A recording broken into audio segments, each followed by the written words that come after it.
What up everyone, it's your man Xmanny87 here, bringing you another top 10 video, and what I have for you today is my top 10 favorite female Marvel Legends figures of 2024. Before we get into everything, if you could please leave a thumbs up, like rating on the video, it'll help show your support for my channel and I greatly appreciate it. Alright guys, I am back to make some more videos. I've been recovering from my surgery, so if you see these top 10 videos trickle out a little bit slowly, is because I'm, taking it easy, and holiday time is very busy for me, so I'll try to do my best to keep up with these top 10 videos. So this is just a subcategory to start one of many top 10 lists I have planned for Legends. So I'm going to follow the same flow of lists I had last year, as the female list will kick off my top 10s for Marvel Legends. Then next will be top 10 entertainment, top 10 most disappointing Legends, and top 10 comic book Legends, in that order. Another strong year for Marvel Legends female figures, more so than last year, and I thought the females were the highlights for Legends during a very down year in 2023. They definitely kicked things up a notch to give us some desirable characters. But with that said, let's get into some honorable mentions. Alright, so the figures you see here on the screen almost made my list. There were just a few things that held it back, but nonetheless some pretty good offerings, and they're getting honorable mentions here. So the first one up is Wasp. The limited ball jointed waist has very poor mobility, and if it did articulate well, it would have made it in my top 10 for sure. It's good to finally get a classic Wasp on the shelf though. Lilith, she lacked accessories, however those color combos just pop, and the translucent hair to make her appear ethereal was brilliant. Wolfsbane, too damn orange, but she helped complete X Factor.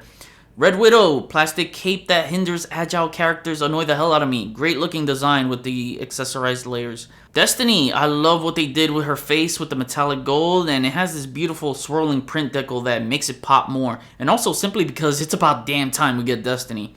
X-Men 97 Jean Grey, pretty damn cartoon accurate to me. She just needed black tracing on her hair and the panel linings on her tights. That's it for now. My top honors will be mentioned later, halfway down the countdown. Anyways, now let's get into my top 10 favorite female Marvel Legends of 2024.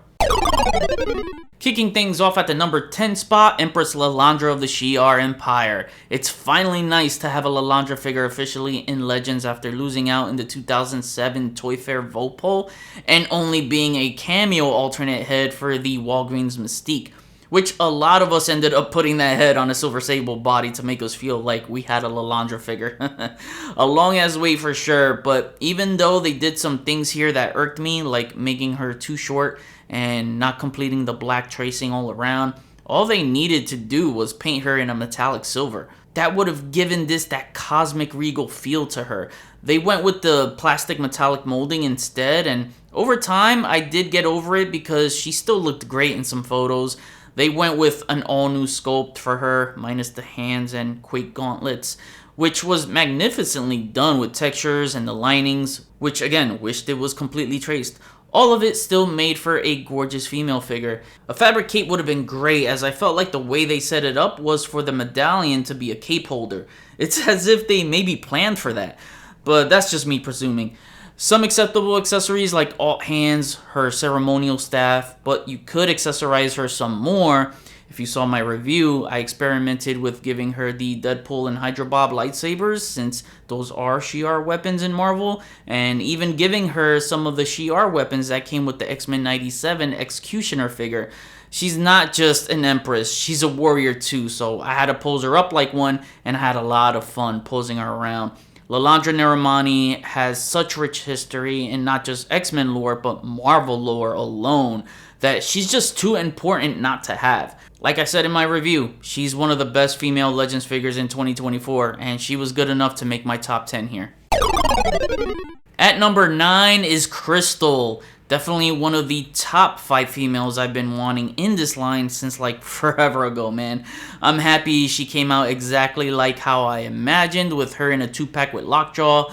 The two just go together, and all she's missing is the new upgraded torso. It would have given her more and pushed her spot higher on my list, but everything else is great. The paint apps are super crisp and clean, at least on mine anyways. She has alt hands and alt heads, 2 very gorgeous head sculpts I might add. and new elemental effects in the line, which was another thing I was hoping for her, and I'm glad to see Hasbro deliver on that. A cool water and flame effects here.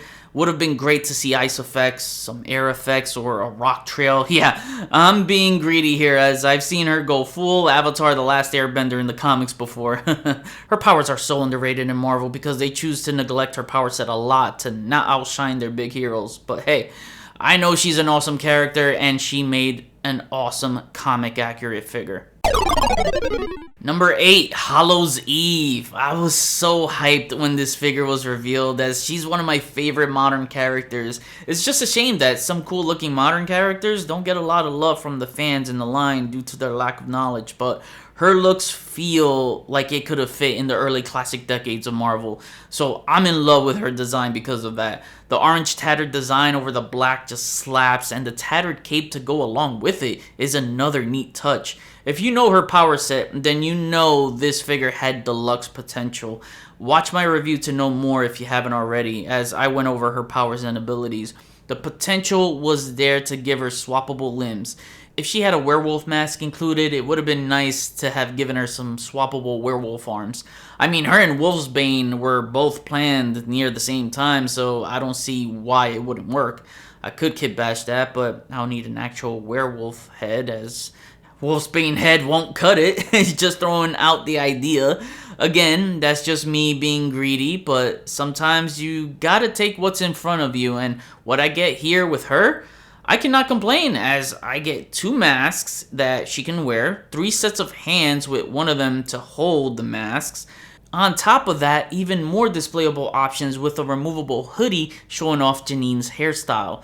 Love her head sculpt, by the way, and wasn't just a head glued to a hood, which a Janine head would have been a great option to have, but she's so comic accurate from head to toe that I can't complain for the $25 I paid. If you got her for less on clearance, even better. Can't get more comic accurate than this, and she was the one I had the most fun photographing out of that entire Spider-Man retro wave. Her and Chasm look badass together on my shelf, and I can't wait to see this figure next to a Goblin King Chasm Bath one day, I hope. At number 7, Agent 13, Sharon Carter. This figure was a lot of fun and probably the best choice to follow after that deluxe Black Widow with that upgraded female torso. Easy choice for them, having similar attires, just different colors, and she's standing on business with them black Air Force Ones. Honestly, I was probably liking this a little more than Black Widow, but then I was like, nah, that Black Widow just came with too much, but it could have been better, because what held this back a lot for me was I went through about 3 to 4 of these Sharon Carters as I was army building to upgrade my shield agents, and they all had the same QC issues with the reverse torso. So if you had the correct torso where her abs are actually in front and not her back, then consider yourself lucky. I was wondering why she was able to crouch down more than Black Widow being on the same body, but the flaw is why. Still a major screw up there by Hasbro. So hopefully I run into one with a corrected torso as I continue to upgrade my troop building for shield agents. But she still comes with an array of accessories from different hands, effects, and weapons, and honestly, you can equip her with any of the other weapons included in that pack. Also, 2 great looking alternate heads, so you can even add one of them onto the female shield agents for more variety.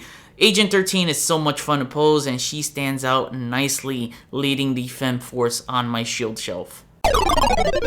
At number 6, Titania. This figure is too damn awesome not to put on this list. The 3rd newest muscular female buck this year, and Hasbro is 3 for 3 already on nailing those bodybuilder physiques on the ladies. Titania is a brick house with lots of strong muscle definition. I can already see her thighs being used again for a Lady Hellbender. I want that. The only thing lacking was accessories. You have your fists for punching and opened hands for grabbing, but it needed a little more kick in that department. They did mess up on the comic accuracy as they painted pink over her chest when it's supposed to be just her skin tone, and her hands should have been purple for a full glove sleeve. I understand some of these features were altered later in modern looks, but it would have been 100% classic comic accurate if they adjusted those 2 things I just mentioned. A stunning enraged looking head sculpt, and the sculpting on the rest of the body is all there, from her spikes, belt, boots, and all her powerful curves. The articulation is pretty solid. She looks very imposing when you put her up against the other female figures, and some of the men for that matter too. Even though I wanted more accessories, the statement was made in the sculpting itself. Titania looks like a titan on display, as she should. Another long-awaited character finally made its way into the line, and she looks absolutely incredible. Now that we are at the halfway mark and I already went over my honorable mentions, it's time for my top honors that trump those honorable mentions, and that goes to the Goblin Queen, Madeline Pryor. I love how this is mostly an all-new sculpt with multiple seam lines and such. I think she has the best looking cartoon head for the females in figure form, probably more than the VHS MJ, and I like that one a lot. The baby cable accessory was a pretty clever reuse from that baby Hulk a while back. Goblin Queen just needed the skin tone painted above the thigh highs for cartoon accuracy, and a more demonic head with the greened out glowing eyes for an alternate swap, as well as some better effects, and she would have landed in my top 10 here. Number 5, Power Princess, the first of the new muscular female powerhouse bucks, which is the smallest of the three, but amazing how they work their way up, giving us bigger bucks in Titania and She-Hulk.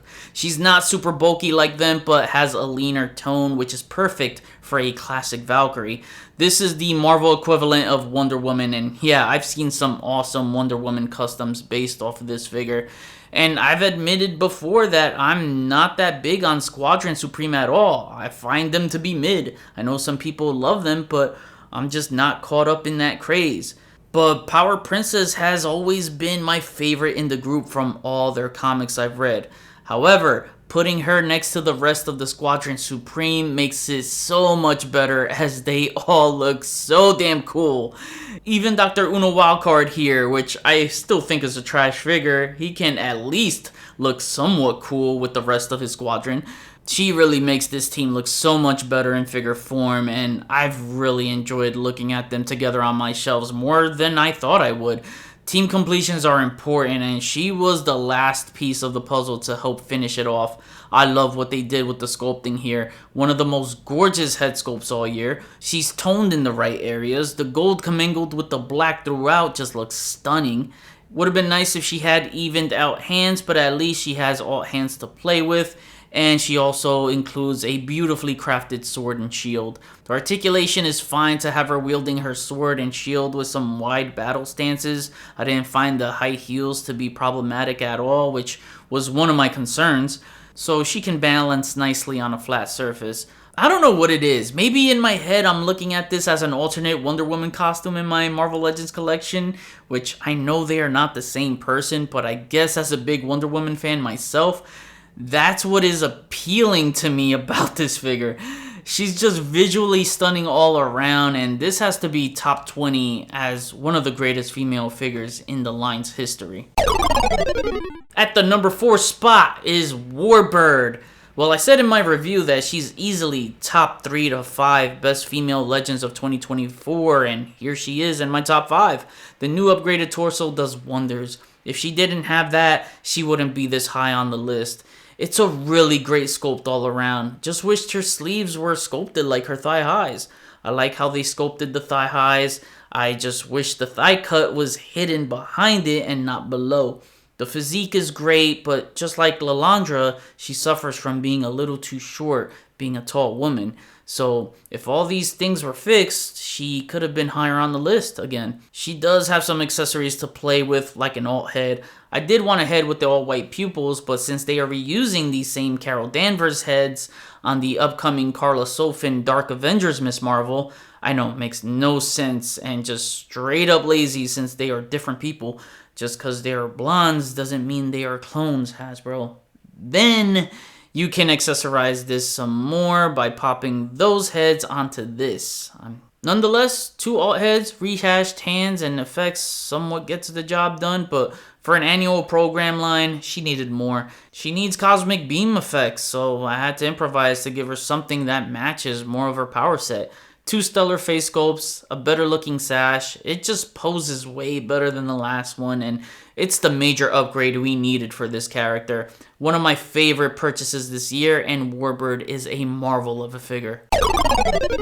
Number 3, She-Hulk. I don't know how this cannot be on anyone's top 10 for Marvel Legends this year. This figure literally feels and looks like it was ripped out of the comic panels and brought to life here. This was number 2 out of the 3 muscular female powerhouse bucks, the tallest one of them all, and it's their best one. She's got muscles on top of muscles all around, so they didn't skimp out on She-Hulk's physique at all. When you stand her next to Titania, I love how accurate the scale is to one another. I referenced an image in my Secret Wars wave review, but I was like, wow, they paid attention to every detail with that, knowing they'd release within the same year. The head sculpt is captivating. I mean, it's John Byrne perfection that once you see it, she commands presence on the shelf with all eyes on her. She's both power and beauty personified. I'm happy to have a classic She-Hulk in her classic She-Hulk colors and attire. My only gripe was the mismatched color tones on the elbows and knee joints. Everything else is perfect, and also they should have implemented the double diaphragm and butterfly joint combo for her. They had plenty of room to do so. She has fists and open hands, which is what you would want in a She-Hulk, along with a mangled rifle that she can hold to make it look like she's crushing it, which is a nice little Easter egg taken straight out of the comics. I just wish she had an alternate head of some sort, whether it was an angry or neutral expression. Hopefully they do a Fantastic Four She-Hulk that matches in skin tone with a different head so we can swap between the two for more play value. With that said, I'm sure we'll get a red She-Hulk borrowed from this too. For now, what a way to set the tone for the new muscular female bucks. The best one of them all. She-Hulk is 100% comic accurate and deserves her place in any top 10 spot, even as high as number 1. She's just simply sensational. Coming in at second place is Phoenix. Phoenix here brings us our first true blank body female buck with the upgraded torso. The articulation is so good on this, and you don't feel as limited when posing her in all sorts of flight poses. I absolutely love this figure. I do wish it had the same color palette as the Mafex with a brighter green and metallic gold painted on her sleeves and thigh highs, especially since she already has gold painted on her logo, but this still looks nice. A new sash was given to her along with having the newly upgraded torso. The accessories are another W, 2 sets of hands, 2 spectacular head sculpts with the Jean Grey default and the Phoenix Force possessed alt head. Best of all is the Phoenix Force entity base. They finally gave Phoenix the treatment she deserves by making her a centerpiece on the shelf with this. This shit still blows me away. Some top tier sculpting through this Flamebird, from the beak, feathers, all the way down to the talons even. The head is even articulated too. Would have been crazier if the wings were articulated as well. Then that fiery translucent effect just does wonders for photography or having your shelf well lit with LED lights. It's so freaking eye-catching. Let's not forget about the base too, because without the Flamebird on it, you can also use this for other fire-typed characters in your collection. Replay value is king. Having Phoenix bundled with the Phoenix Force entity is the total package for the character. Your eyes will be immediately drawn to an X-Men shelf with this on it. It's hard to top centerpieces, and this belongs at the top of many lists. And at the very top of this list, numero uno belongs to Lady Mandarin. I'm in straight up awe with this figure. If you saw my X-Men Marvel Legends wishlist video from a few years ago, then I know you'll understand my love and excitement for this character. Y'all know Psylocke is my favorite X-Lady, and her Lady Mandarin version was one of my top most wanted legends ever. Sucks she came in a pricey 2-pack, but that wasn't stopping me from getting her. Also, I don't factor pricing onto this list, so it's just about the figure itself and how I personally love it more than the rest of the female figures here. And yeah, I'm a little biased because Psylocke is my girl. When a figure from my wish list gets made exactly how I want it and as comic accurate as it should be, it just feels right and justified. Psylocke Lady Mandarin is one of my all-time biggest wishes in the line. The figure itself delivers on almost every aspect for me. First off, the head sculpts are truly the best female head sculpts of the year. I still stand by that. Her and She-Hulk take the cake on that category. This one has the advantage over She-Hulk because it included 2 heads. The head portraits are everything on a figure. Without a good head sculpt, you can't capture what makes the character who they are on a figure. The large headdress and purple hair look spectacular. The neutral face is simply gorgeous. The evil grin face is graced with malice and beauty. It is spot on. My favorite of the 2. Other accessories include fists and action hands, then her signature side blade, and they gave us 2 new bubbly crackle effects in a nice orangey translucent color, which you can clip onto the wrist of the figure and power up the 10 rings. Loving the blue and silver color combo. I just wish the blue was covered in a metallic paint. Normally I complain about the silver plastic metallic molding not being painted, but whatever they did here, they got it right on the silver because I don't see none of that sort of nail polish swirling. Black tracing on some of the armored bits and comic shading on some of the cape. I just need to get a fabric cape for this one to put it over the top. The 10 rings being sculpted individually on the hands is super important to not mention. The Japanese samurai armored parts like the Sori, Kote, the Teko, and the Kusasuri all look absolutely marvelous, with everything on this figure being an all new sculpt from scratch top to bottom. She makes my Wolverine shelf that much better. I said in my review at that time that it was my #1 favorite Marvel Legends, and now she stood that way for the female category. Will it be enough to top my top 10 comic book Marvel Legends category? Stay tuned to find out. All in all, I still can't believe we got Lady Mandarin in Marvel Legends. I just still can't get over how phenomenal she looks. Now I kick it back to you. Another great year for the women of Marvel Legends. Only thing I wish that we saw more of this year was more upgraded torsos on the females. Sadly, there was only 3 female figures that had the double diaphragm and butterfly joint combination. After Widow last year, I expected way more than 3 this year. They better have 10 or more for 2025. Other than that, another banger of character selections for the female roster. No complaints at all. But now that I gave you my list, what are your top 10 favorite female Marvel Legends of 2024? And what female figures would you like to see revealed in 2025? Comment below, let me know, we'll chat about it. Thanks for watching today's top 10 video. Please follow me on Instagram if you haven't already at xman87. Hit the notification bell so you always know when my latest videos are up. Share and subscribe if you're new. See you on the next video. Peace, peace.